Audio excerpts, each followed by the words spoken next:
Tolandi Amen. Kao. Bejo à Kao. Pour le bon passer la route na tete. Na mutu. Amen. Na nouvelle on a TV. Amen. Na beta réalité mais Zuluana. Et loko yaki. Ah. Na ningani. Ah. Quand ami. Eratési et félo. Ah, Mire tobo. On dirait yekola pe moi so. Mire tobo qui tout. Ah non. Si le nom du bon que ça pas. Bon que j'y crampe. La Kenya na ba traitement ba bien aussi là. Si la semaine. Si le lot, na on va si le. Crampe ça la kaka. Oh sakana na mafofi. Na lobaka, je dis. Ce qui est vrai, je le dis. Ouais, sur le salama na beta kalisolo. Amen. Pourquoi tu vas cancer tu vas avoir santu du 1er au 30. Oh Marcelo, alinga moi c'est Amutu. Amen. Mboule beta kele Amutu. Ah la Xabino, et la stratégie à Moussala. Moi si tu reçois la mission à batute mais. Amen. Mais ma coffre ça. Et beta maka. Et en gros mona, aujourd'hui moi SMS à maman à Léli. Oh maman Zaribou. Problème est à la. Amen. Oh.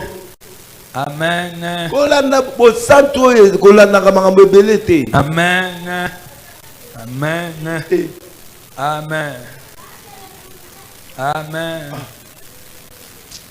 Bon ça là hein. Vraiment. Bon marambouté. Beaucoup de kilos. Nzamba ebi. Toza na tobika na ngolo ya Nzambe. Amen. Toza na tata. Vraiment. Kota la rabatute, sotota la batute va tomber. Je lève mes yeux vers les montagnes. Tout me viendra les secours. Mes secours me viennent de les citer. Le secours vient de l'Éternel. Oh. C'est Dieu. Nous sommes les instruments. Des fois on peut décevoir. Amen.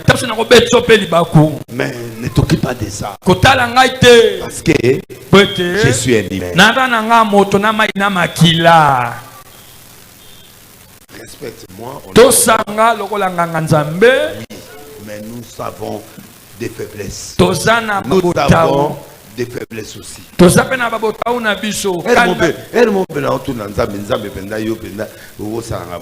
Vraiment. Vraiment.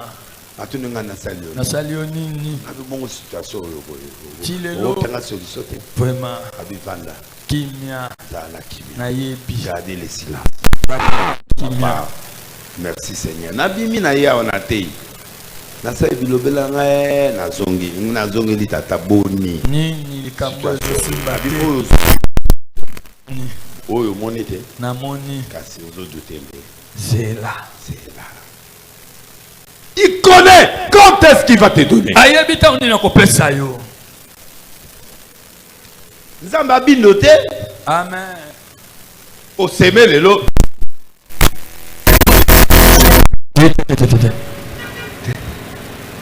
Au semer à protéger le côté de tout maman. Amen. Après après son bon après. Amen. C'est comme ça que Dieu agit. Bon nzambe asalaka. Il sait comment faire. Ayebina ini ko sala. Comment agir. Laissez-le faire. C'est pourquoi pour terminer, il faut être sérieux. Il faut concentration. Quand tu fais les choses de Dieu, ni gauche ni à droite. Regarde ce que Dieu fait. Et Simba. Et s'il y a répondre yo. C'est côté à la droite. Maman te, tata te, nos côtés. C'est toi et lui. Invoque-moi et jette. Il répondrait. Il n'a pas dit je vous répondrai. Non. Toi, Dieu c'est G.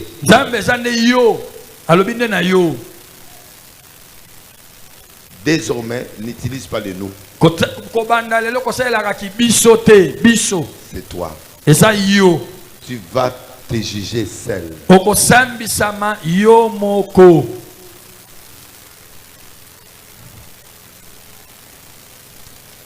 Et la Bible déclare pour terminer. Caïn adressa la parole à son frère Abel, mais comment ils étaient dans le champ? Caïn se jeta sur Abel, il le tua. La haine.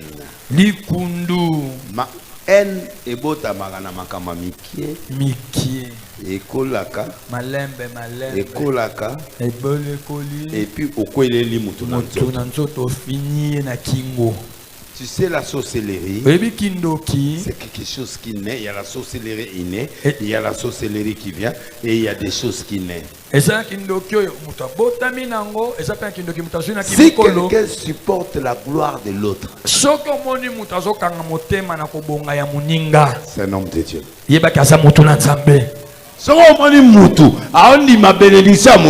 Amen.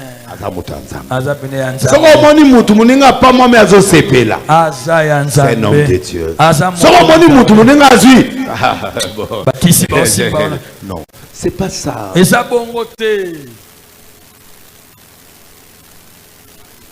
Parce que la sorcellerie naît. Comme ça peut être inné, comme il y a d'autres en vieillesse. Et ce sont des choses qui naissent. Quand tu viens à l'église, regarde-toi. Que Dieu conserve ta vie. Que toi tu reçois pas à ton Dieu. Ne regarde ni gauche. Ne regarde pas qui.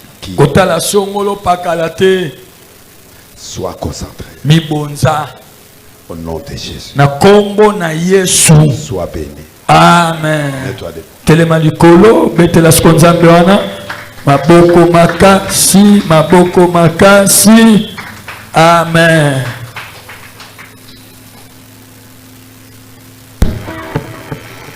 Dieu t'a répondu. Qu'est-ce que tu as fait pour que Dieu t'écoute? Il allait lui expliquer que j'ai pris le meilleur. Dieu aime le meilleur. Dieu prend ce qui a le meilleur. Et je crois aussi qu'il prend le sang, de l'eau et le sang. Parce que j'ai compris qu'il a accepté le sang et il a accepté de l'eau. Je crois que c'est ça. Essaye encore. C'est question de curiosité, de concentration. Il y a la concentration quand tu ne vois pas le résultat. Tu dois comprendre que tu dois me concentrer. Tu dois te poser. Tu dois poser des questions à ton voisin. Mais mon frère, comment Dieu t'a pu le répondre? Comment se fait-il que toi Dieu t'a répondu? Les gens n'aiment pas poser des questions. Les gens n'aiment pas l'expérience des autres. Il faut traiter avec les gens qui ont réussi. Il faut discuter avec les gens qui ont réussi avec Dieu. Tu dois parler avec eux. Ils te donnent l'expérience. Tu exécutes avec tes moyens. Toi, tu veux être tout puissant. Pourquoi? Tu ne connais rien. Vous êtes en train d'expérimenter quelque chose. Et toi, ça t'énue. Non, toi, ça t'énue. Alors, comme ça t'énue, je peux venir vers toi. Il faut travailler avec le Dieu qui réussit. Ce qui réussit, il faut travailler avec eux. L'expérience, ça peut t'aider. Va t'asseoir, monsieur. Monsieur, va t'asseoir. Tu n'es pas extraterrestre. Va t'asseoir. Va t'asseoir. Donc, tu vas expérimenter ce que les gens qui ont réussi, comment ils ont réussi. Tu prends les éléments, tu ajoutes avec ce que tu as. Ça va marcher. Au lieu d'avoir la haine, c'est ça, la naissance de la haine. Donnez-moi un amen. Amen. Donnez-moi un amen très puissant. Amen. Voilà. Donc, vous ne pouvez pas vivre la vie seule. Non. Dieu, c'est un Dieu de la majorité. Il travaille avec des gens.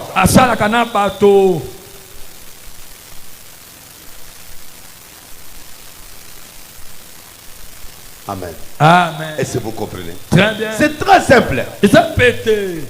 La concentration vient quand on pose la question. Aux gens qui ont réussi. Les dieux d'Abraham, Isaac, de Jacob. Tous ces gens-là, pourquoi on nous met dans la Bible? Pour que nous voyons la positivité et la négativité. Ce qui était négatif, on doit exclure ça. On prend la positivité. Et dans cette positivité, tu peux expérimenter, puis s'obtenir. Amen. Tu vas te concentrer sur ça. Le sang, makila, l'eau, mai, la viande. penyama. Dieu ne peut pas prendre une offrande de fruits. Il n'y n'y a que de l'eau. Il n'y a rien. Est-ce que Dieu est contre Caïn? Est-ce qu'il l'a chassé? Non. Il n'a pas répondu. Parce que les éléments ne sont pas complets. Dieu répond quand il est complet. Quand les choses s'accomplissent, lui te répond. Mais quand ça devient incomplet, il ne répondra pas. Mais il a fait les regards vers Abel. Il fallait aller vers Abel. Abel, c'est quoi? Tu as fait quoi? Pour que Dieu t'exauce. Au lieu de mettre la haine, il faut que tu te concentres. Amen. Faut vérifier.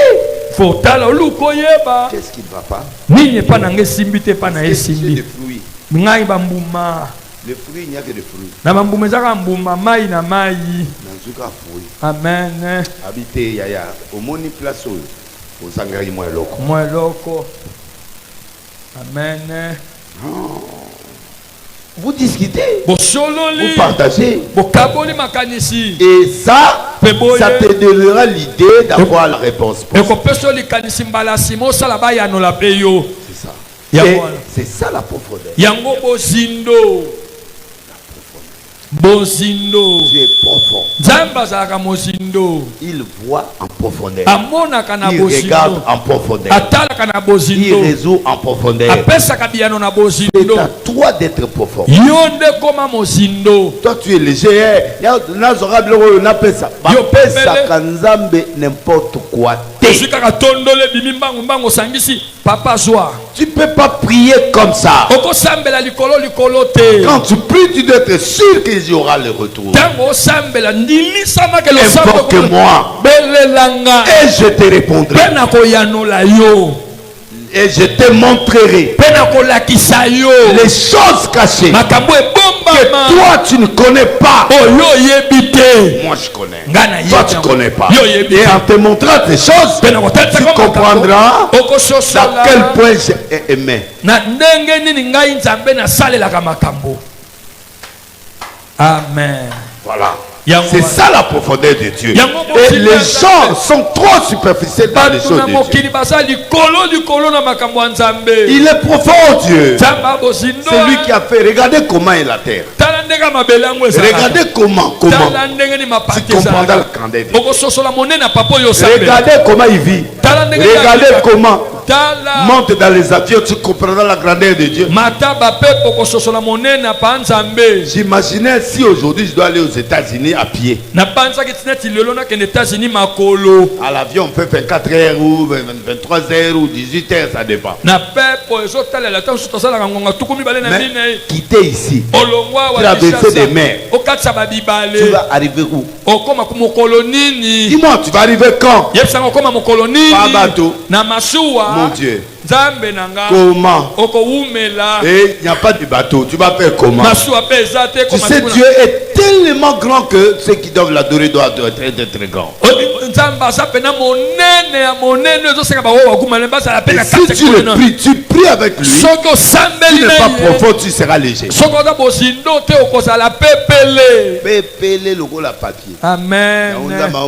Papier hygiénique. Papier. Amen. Amono pépélé. T'as la chégue dans le Seigneur. Amono chégue dans le Seigneur. Merci Seigneur. Chégue penda. Amono yo penda oza chégue. Et Dieu ne peut pas te voir dans cet angle.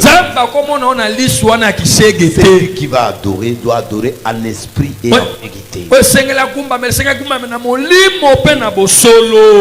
Amen. Et quand tu l'invoques, il faut qu'il te réponde. Si il ne te répond pas, cherche.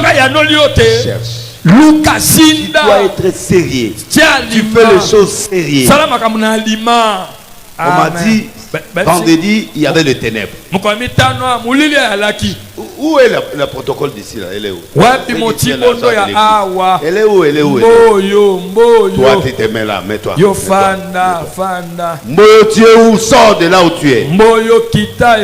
On lui dit, au lieu de louer le groupe, les kilts,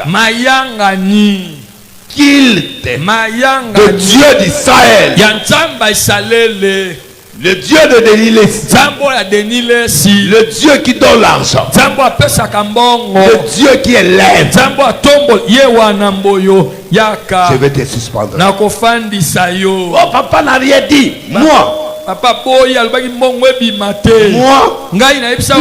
de Dieu, mais cet argent est pour qui? Mais pour allouer le groupe, pour que le peuple ne soit pas dans le ténèbre. Je peux te suspendre toi là. Comment l'argent est là? Les a pris dans le ténèbre. Il y a un monsieur qui était là. Il dit, papa, je déplore l'argent. Comment on peut prier dans le ténèbre? J'étais énervé. J'appelais, personne ne prend le téléphone. J'étais trop fâché. Ça. Tu vois des choses comme ça. Moi je prends au sérieux. Parce que le culte c'est un culte, même une personne. Même deux personnes. C'est le culte. Dieu est là. Il doit voir la lumière. Il est lumière. Il doit être là. Amen. Il voit l'ordre. Il voit toutes les dispositions sont là. Il est à l'aise. Dieu n'a pas besoin de foule. Il n'a pas besoin de ça. Non. Non, non. Il a besoin de la qualité. Des gens qui comprennent. C'est lui qui les comprend. Même il est seul. Même il est seul. Dieu n'a pas besoin de foule. Si Dieu veut la foule, mais il va nous envoyer la foule. Si vous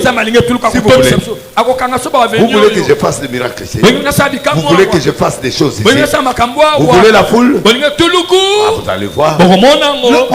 À un moment, il faut d'abord avoir la qualité des gens avec lesquels tu vas travailler la foule. La foule peut être là, mais vous faites des bêtises. Combien de pasteurs qui font des bêtises? Qui font des bêtises avec la foule. Amen. Dieu n'a plus besoin de ça. Dieu a besoin du sérieux. Et après, la foule vient. Quand on va commencer de croissance, vous allez voir. Vous allez voir, parce que bientôt là, quand je vais à Europe, je reviens. Vous allez voir. Amen. Amen. Amen. Il n'a pas besoin de superficiel. Et quand vous priez, Dieu vous répond. Quand tu es sérieux.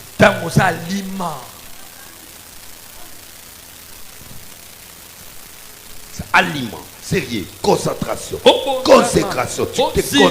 Tu te consacres pour lui. Il y a des gens ici qui font des bêtises ici. Ils font des bêtises, ils servent Dieu. Qu'est-ce que vous faites? Nini bosala. Nini bosala. Pourquoi nous travaillons sur la qualité pour amener la et tout loupu.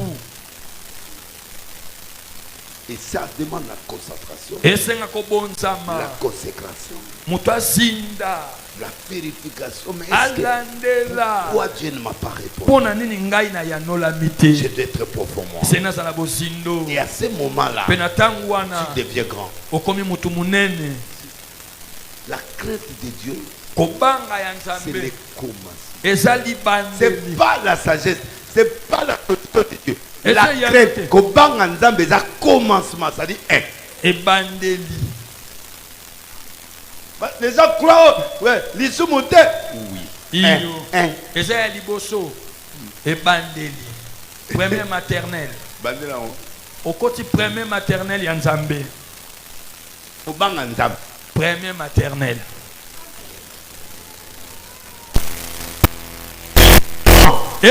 Ça dit, Dieu commence par là.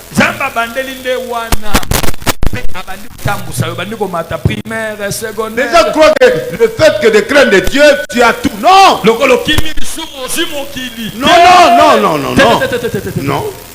C'est le commencement. La crainte, c'est le commencement. C'est-à-dire tu commences déjà à connaître Dieu. Parce qu'il y a des choses, il y a des milliers de choses qui doivent être dans ta vie pour former le triangle. Pour que Dieu vienne vers toi. C'est pas facile. J'aime Dieu. J'ai laissé les études pour Dieu. Moi j'aime comme ça, je vais faire quoi chez Dieu? Mais j'ai vu les résultats de Dieu.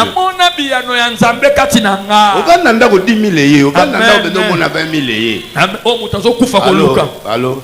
Tina Mutaya. Nelobi na vandi Tina Mutaya. Na tindi cheza kia imbongo ye. Nasali na elote imbongo ye. Nasali musalate. Amen. Afandi na ndaku nanga. Na ndaku. Mbongo ye na ndaku nanga. L'homme de Dieu, ça va. Moto na Nzambe wa. Tina Mutaya. Waza simo kimbangu tindela nga moto. Na tuni coiffeur na kana bi. Ah. Siko mbongo ezo ya bonde. Ndenge nini. Ndenge Nzambe asali. Pona yo makambo yo salelaka yo. Amen. Ozolongwa awa okende matete. Amen. Obi combien de kilomètres? Amen.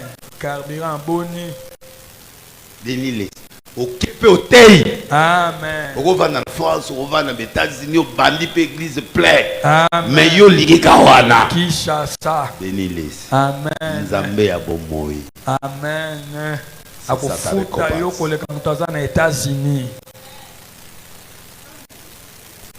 Est-ce que quelqu'un me comprend? Amen. C'est-à-dire, ma façon de se concentrer, la façon de travailler pour Dieu, il voit 90% de travail, il voit 10% de faiblesse de délaissé. Il fait 100, moins 90, il voit 10. Il fait ça, il fait ça, il fait ça. Compter, peser, diviser. 90%.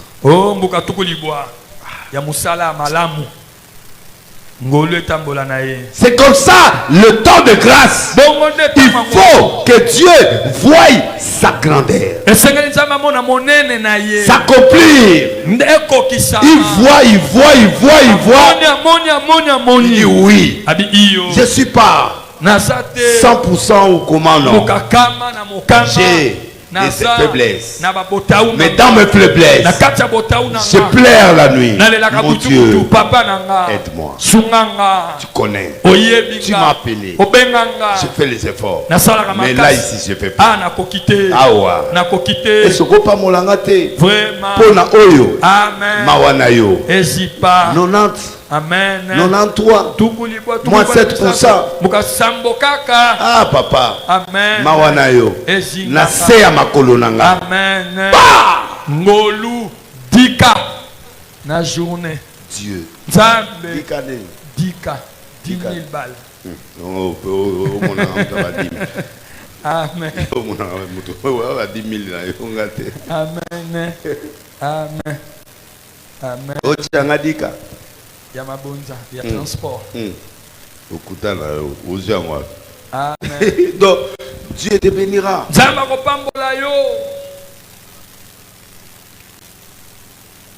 Na calculer lobby na bana so 3 na poto.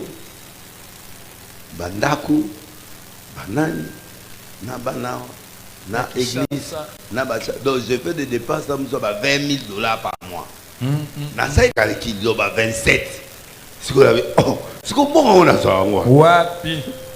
C'est-à-dire que Dieu te suit pas par pas. Église, il part. Église, il part. Église, il part. Église, il part. Église, il va. Et toi, tu vois pas, mais il t'aide.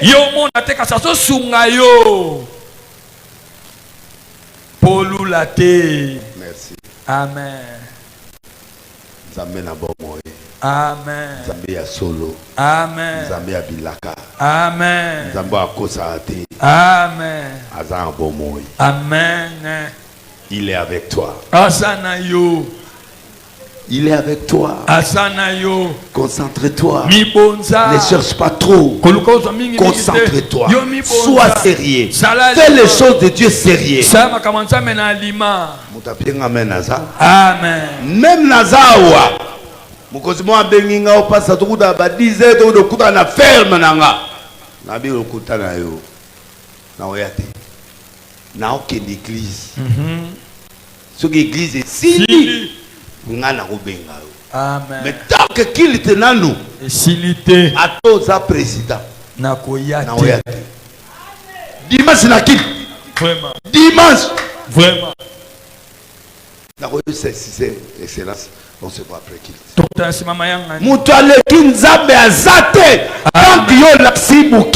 Que Dieu est au-dessus de tout.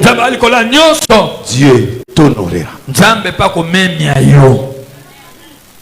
Il faut là qu'il s'abatte. Que rien ne peut me séparer de l'amour de Dieu. C'est là où j'aime les musulmans.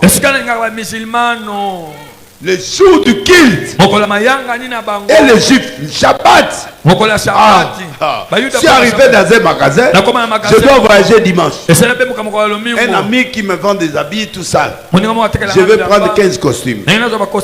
Il dit, Denis, je suis déçu. Je ne peux pas. Je peux rien faire. Le magasin est là, je peux pas. Il est là, l'argent, oui, j'en ai besoin maintenant.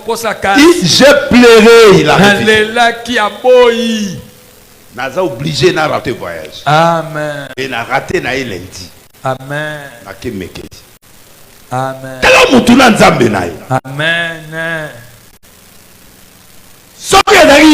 Omoni bichamwa papa tindelinga ba client kaka 16 € yo na teka bana bakende kolia. Merci. Mais pas na ba kolia. Amen. Il faut la protection divine. Et c'est pour combattre la manzambe zala. C'est ça moi. Wana ngainde. Pour Jésus. Na kokanga nyonso. Oh. Yango na pas moi maka. Amen. Non ça m'a séquité. Moi pour Dieu je peux te tuer. Ngapona nzambe na ko bomayo. Pour nzambe. Au moins le robano va sali qui groupe l'élite vendredi kaka. Yiba no ngambongo. Pour na ozoa. Amen. Oyibi lelo. Sobi lobi après lobi na ozoa. Amen. Mais nzambe. Amen. Pour après nzambe na moni mutute. Amen. Zaa na yo takata na yo mami wataso ndeni. Nzambe d'abord. Amen. Tu n'auras pas d'autre Dieu devant ta face. Tu n'auras pas d'autre Dieu devant ta face. Amen. Tu n'adoreras un autre Dieu. C'est le seul vrai Dieu. Je connais ses preuves. Hier, une autorité m'a appelé. Ne laisse ne crois pas qu'on ne t'écoute pas. Tout à la lettre. Dieu te parle. Amen. Mais na bengi yo never na j'appelle nga na lali na na lamu na ubengi azo mbate na ozo na 19 na mon konzinini abideniles nous croyons en toi tondi makayo ba prophétie tondi makayo amen makamu tout ozo loba na podium na ba émission to landa amen yebaka ke to yebi amen. Cette phrase me suffit.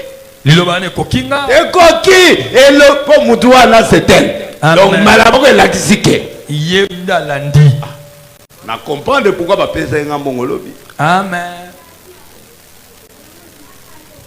Il y a des choses que tu vois pas, mais Dieu peut te faire une faveur qu'il t'a fait.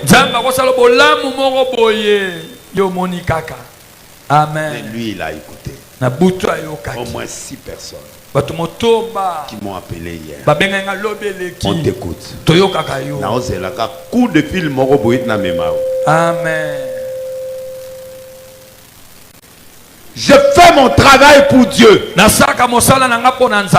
Oh mona, je fais le travail pour Dieu. C'est à Dieu d'aller distribuer.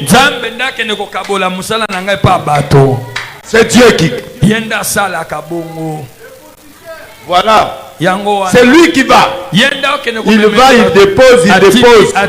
Je parle clair. Et je parle en plein air. Je dis fort. Je dis la vérité.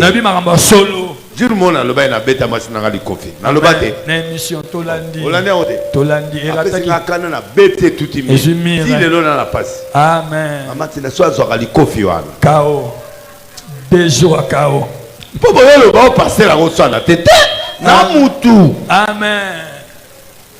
Na loba on a TV. Amen. Na beta ka été mais jour wana. Eloko yaki. Ah. Na ningani. Ah, Kenami. Eratési et félo. Ah, mire tobo qui raye kola pe moi so. Mire tobo qui tout. Ah non. Si le nom du bon que ça va pas. Bon que j'y crampe. La Kenya na ba traitement ba bien aussi là. Si le lot, non le ba si le lot. Crampe ça la kaka.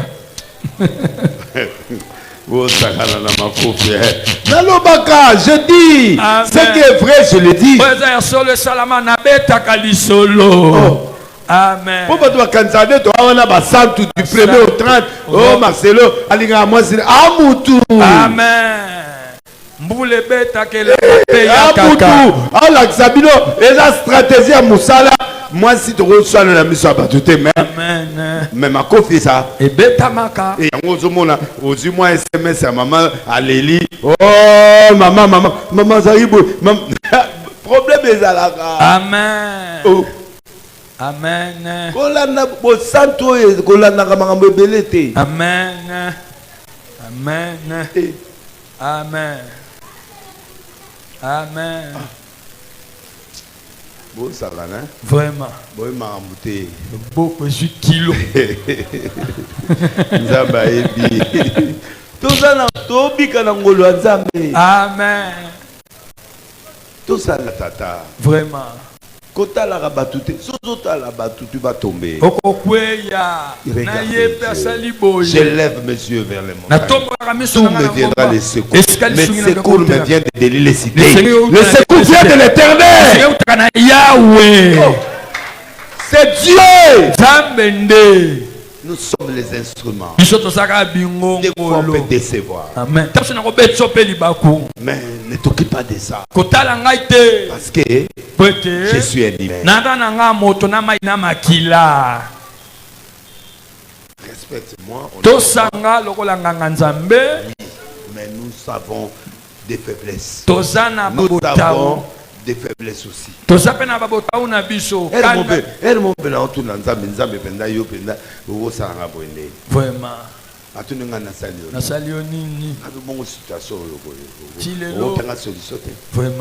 Vraiment. Kimia. Nayebi. Gardez les silences. Merci Seigneur. Nabimi na ya onatei. Nasa bilobela ngae na zongi li tata boni. Nini likambo ezosimba te. Oyo monete. Na moni. Kasi ozo dutende. Zela. Il connaît quand est-ce qu'il va te donner. Ayebita on na kopesa yo. Nzamba binote. Amen. Au semer lelo.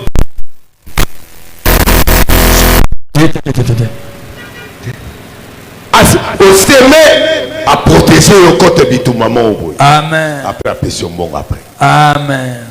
C'est comme ça que tu agis. Bon nde nzambe asalaka. Il sait comment faire. Ayebi ndeni ko sala. Comment agir. Laissez-le faire. C'est pourquoi pour terminer, il faut être sérieux. Il faut concentration. Quand tu fais les choses de Dieu, ni gauche ni à droite. Regarde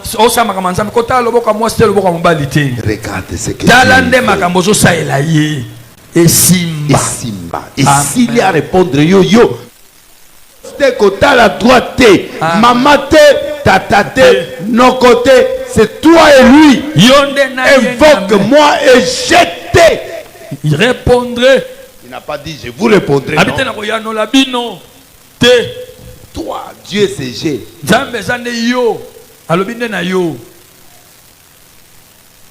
Désormais, n'utilise pas le nous. C'est toi. Tu vas te juger seul.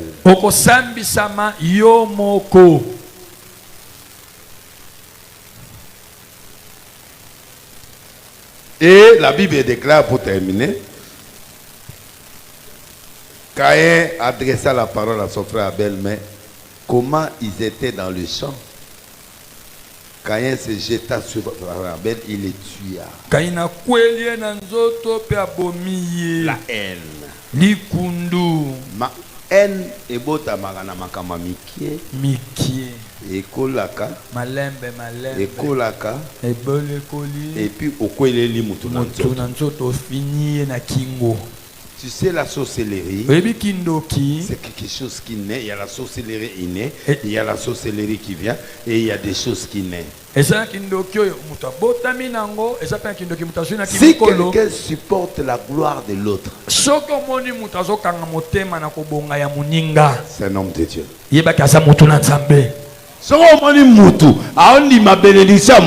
Amen.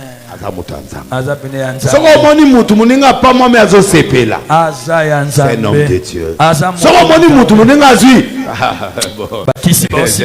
Non, c'est pas ça.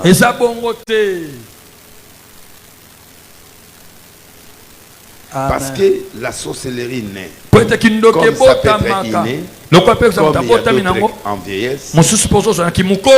Et ce sont des choses qui naissent. Quand tu viens à l'église, regarde-toi. Que Dieu conserve ta vie. Que toi tu reçois pas à ton Dieu. Ne regarde ni gauche. Ne regarde pas qui. Sois concentré. Au nom de Jésus. Sois béni. Amen. Telema likolo betela skonzambe wana maboko makasi. Amen.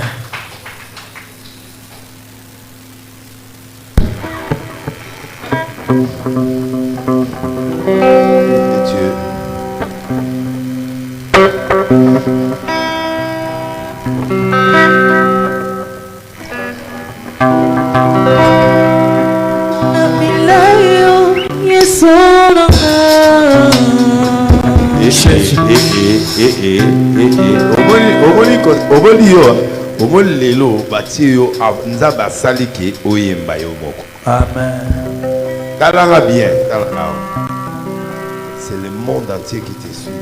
Tu ne peux pas chanter sans voir la gamme. Pour Oyoki ye alakisio oyembi.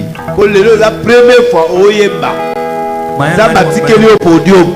Maintenant la coach na oyoka yo na oyoka yo mais na oyoka yo te. Nena yoka kayote.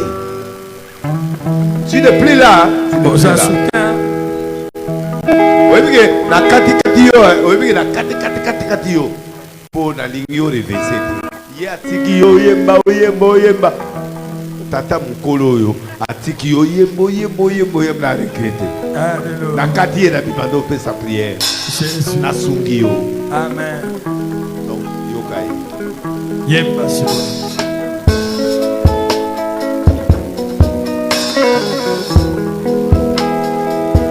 Esukolo.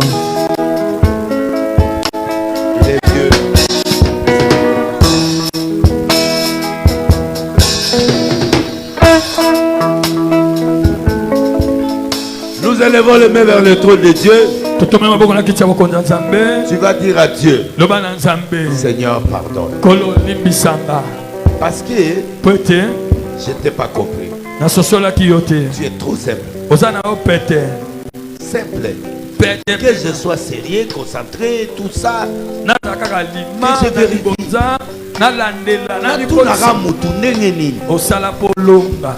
C'est tout.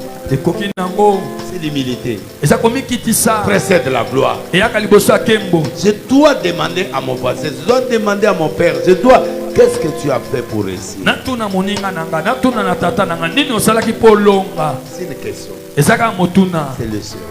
C'est la concentration. Ce sont des choses qu'on doit respecter. Tu as vu, j'ai vu mon serviteur ici. Quand j'entrais ici, il s'est mis debout ici.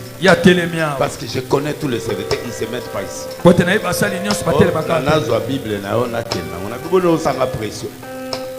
Je lui ai posé la question, pourquoi tu fais la pression? Pourquoi?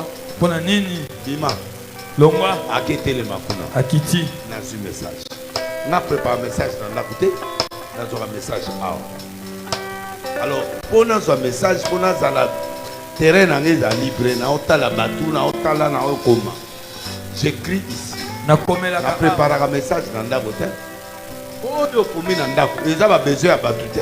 Amen. On atanga mtema na bino nyonso na mona elo ni bwana oposa. Amen. Na zi message en fonction ya batu ona monia wa. Voilà. La moni ndeko zoboya ye mais landa ye. Musicien pour landa. Pour landa gamme, pour dans oreille prophétique. Ndeko comme musicien. Voilà. Voilà.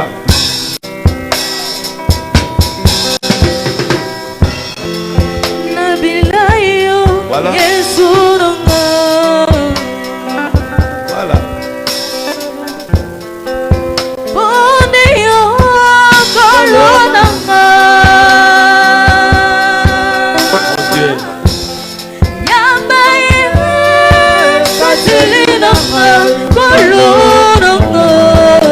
Mon Dieu, Dieu de miracles, Dieu de puissance. Jésus.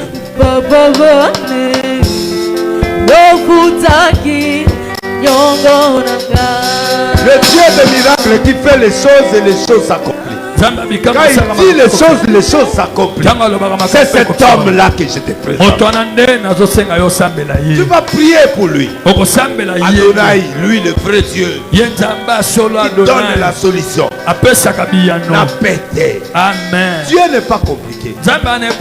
Il est simple. Crois, tu seras sauvé, toi et ta famille. C'est tout. Paul a dit, après un grand miracle, le mur s'est sauté écroulé. Tosani crois, tu seras sauvé. L'évangile est trop simple. Ne compliquez pas l'évangile et ça va te compliquer. Amen. Et si ligawa on a okufa abi okufa yondima kaka okobikisama yo na libota na yo akela ndako na ya te ye abaptisé. Amen. Prison etikali ya kobukana bukani akangi Yesu te azonga sous prison te akena mais akima ite azaiwa azayaka wana ba perte ba dégâts matériels L'évangile est simple. Très simple. Baoluko, batubili baoluko. Oh, comment on a Wine raza obyo. Oh ya yo moko wi. Moto no ya aussi là. Amen. Zala. Amen. Na o sentir yo. Amen. Depuis au commune ndako no na o sentir. Amen. Mais tellement. Amen. Oyo kaka. Na sentir yo. Amen. Mais otiki mwana na pasi. Otiki mwana na pasi. Amen. Ayemi ba organe belé dans la côte. Là on a yo kata même la prière. Amen. Ya ta omona oyemba danser mengana mona ki déjà organe. Ya yeba kila yeba soit ate mais siko ayemi na no. Amen. Papa okende. Boyende bien. Amen. Boyende bien. Come on.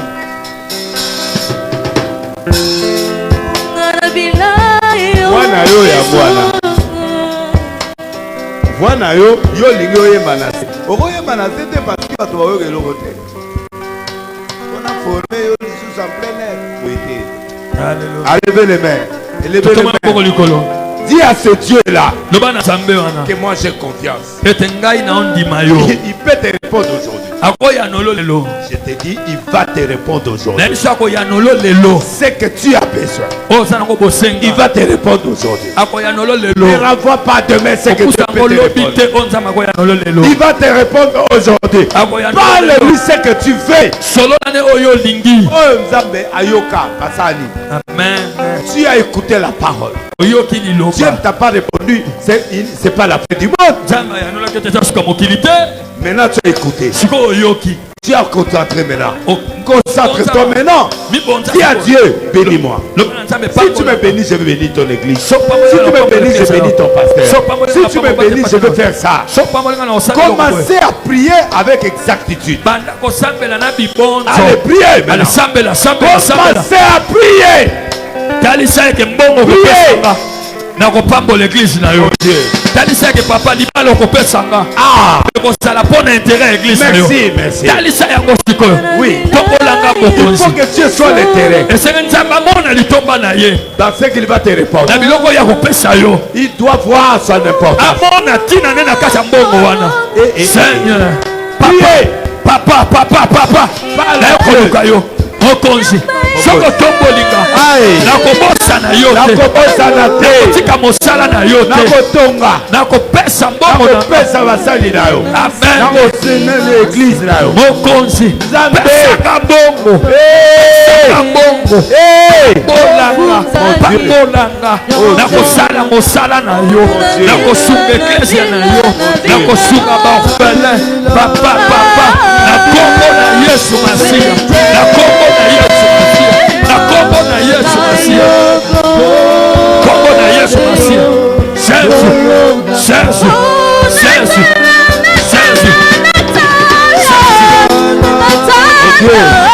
Yesu.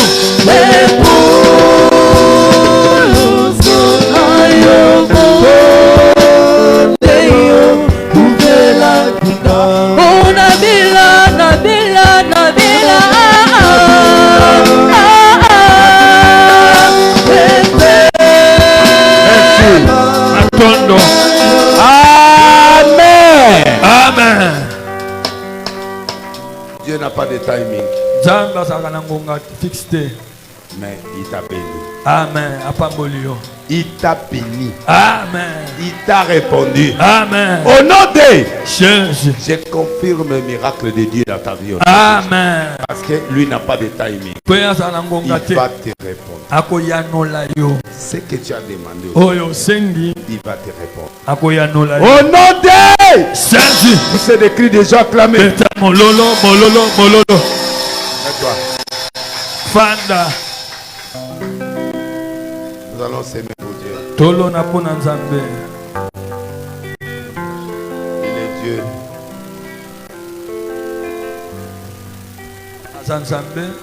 Sois sérieux quand tu donnes les offrandes. Quand tu donnes les offrandes, sois sérieux. Il est là avec toi.